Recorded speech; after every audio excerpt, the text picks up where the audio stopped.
수많은 사람이 관련된 일이라 안 새는 게 이상한 거잖아요, 사실은. 근데 매도 폭탄이 4월 24일인데 금융위원회에 이 주가 조작 제보가 그 전에 있었다고 해요, 4월 초에. 네네. 그럼 뭐 어떻게 된 거예요?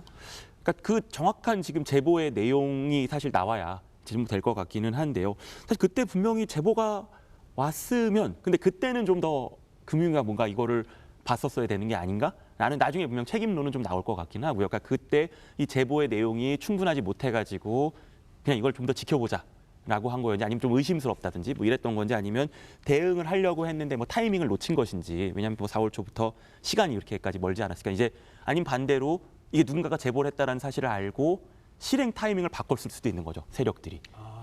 네. 음모론적인 시각에는 이 제보가 일부 대주주들한테 흘러 들어가서 이분들은 지분 매각해서 챙겼다, 이런 시선도 있습니다. 그러면 문제가 더 커지네요. 만약에 그렇다고 한다면은 이게 그 일테면은 그 뭐 대규모 매도 사태 이전에 매도를 하셨던 그 대기업 회장분들은 어떻게 보면 일정 부분 공모가 될 수도 있는 가능성도 있다는 거죠. 알고서 이제 뭐 방조를 했든지 아니면 얼마만큼 협조를 했든지 그건 알 수는 없는 거지만, 만약에 제보가 새어 나간 것 자체도 문제고, 왜냐하면 이게 공정한 거래를 위해서는 이런 제보 자체가 새어 나가서 이 사람들이 먼저 대규모 가격이 폭락하기 이전에 그 매도 행위를 한다는 것 자체가 이것 자체도 불공정 거래 행위거든요. 그러면 좀 문제가 또 발생하는 거죠, 그런 부분들은. 아니, 제보를 그러면 금융위가 다 공개를 할 수는 없잖아요. 없죠. 그러니까 내사를 해가지고 정말 이게 문제가 된다라고 했으면 뭔가 신속하게 뭔가 그런 뭐 계좌를 동결시킨다든지 뭐 거래 정지를 시킨다든지 이제 이런 식의 조치를 할 수도 있었을 텐데, 근데 이제 말씀하신 대로 이게 제보만 가지고 또 그런 걸 했다가 아니었을 때 시장에 미치는 영향이라는 게 있잖아요.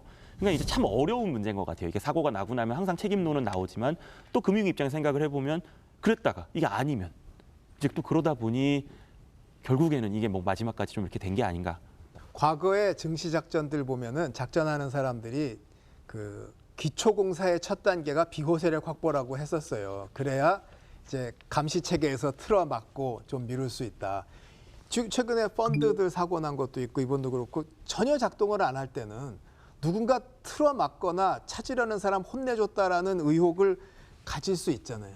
그렇죠. 이제 그런 의혹들은 있을 수 있는데, 그러니까 이게 그러니까 힘센 사람들 중에 누군가를 분명 포섭해가지고 갔을 수 있다라는 거는 저는 조금 더 높은데, 이거를 정치권이라고 약간 특정하면, 그러니까 정치권이라는 범위 자체가 약간 모호할 부분이 좀 있는 거잖아요. 그러니까 그게 관일 수도 있고, 뭐 재계일 수도 있고, 뭐 수사기관일 수도 있고, 어쨌든 본인들이 여기서 정보를 취득하고 영향력을 미칠 수 있는 사람들에 대한 그런 작업들은 계속하고 있었을 것 같아요. 계속하고 있었을 것 같은데, 그게 딱 누구냐라고 하기에는 이제 그건 좀 더 이제 봐야 되는 거겠죠. 네. 그래서 이제 그 남부지검에 요거 증권범죄 수사단이 있었어요. 근데 그거를 뭐 없애라. 그러니까 이런 작전 세력이 기가 살아서 다 했다라는 시선도 있는데 어떻게 보십니까? 약간은 영향은 있지 않을까 싶습니다. 그럼 그 영향 자체 약간이면 뭐 40조 중에 한 10조 정도예요. 뭐 그것까지는 뭐 잘 모르겠지만, 어쨌든 이게 약간 느슨한 면은 사실 없지 않아 있었던 것 같습니다. 이게 왜냐하면 이런 경우에 문제라는 게, 범죄라는 게, 주가 조작이라는 게 이게 아무리 감시 체계가 뭐 치밀하고 뭐 형벌이 어떻고 뭐 이렇게 하지만, 이게 유인이라는 게 경제적 유인이 존재하는 한 뭐 항상 발생할 수 있는 건데, 이게 처벌이 느슨하다, 잘 적발이 안 된다, 그러면은 그 유인이 더 커지겠죠. 또 다르게 보면 뭐 지난 정권에서 그 특별조사단도 없애고 해서 작전 세력이 기가 살아서 했다라고 하는데, 그럼 이번 정권에서도 또 뭐 그러면 검사하시던 분이 금감원장 가시고 열심히 한다고 했는데 못 찾긴 마찬가지 아니냐, 이건 또 어떻게 봐야 됩니까? 집값 급등과 시장 교란을 초래한 과거 정부의 반시장적, 비정상적 정책이 전세 사기의 토양이 되었습니다. 또 증권 합수단 해체로 상징되는 금융시장 반칙 행위 감시 체계의 무력화는 이러한 가상자산 범죄와 금융투자 사기를 활개치게 만들었습니다. 최선을 다할 것입니다.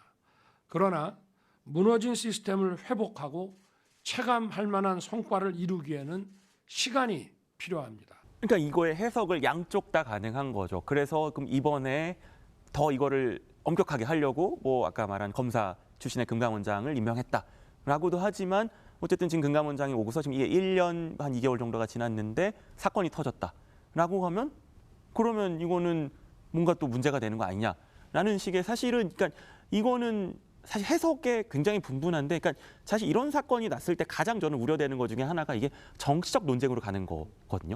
정치적 논쟁으로 갔을 때는 확실하게 밝혀지면 모르겠는데 확실하게 밝혀지지 않으면 그냥 양쪽 다 그냥 논리를 이용만 하다 끝나는 것 같아요.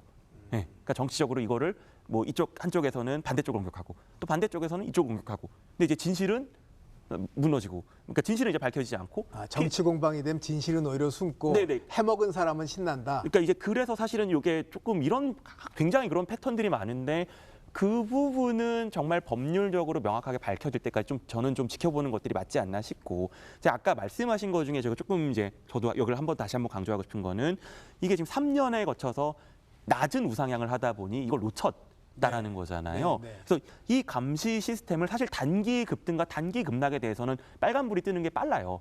근데 장기적인 건데 이거는 사실 그 3년간의 예를 들어 우리 주가 흐름과 비교를 해보면 분명 전혀 안 맞았을 거거든요. 그럼 이거에 대해서는 물론 이제 이 회사가 뭐 잘 돼서라고 할 수도 있지만 예를 들어 여러 개의 회사가 비슷하게 이런 식의 뭔가 우상향을 맞췄다. 이 정말 전반적인 주가 흐름과 달리 그리고 뭔가 산업의 공통성도 없는 그렇다라고 하면 이거에 대해서 잡아내는 시스템 그리고 이 관점에서 예방 측면에서 한번 이거를 좀 진지하게 보는 건 물론 좀 어려운 얘기일 수도 있겠습니다만 그렇게 접근해야 되는 게 아닌가라는 생각이 좀 많이 들었거든요.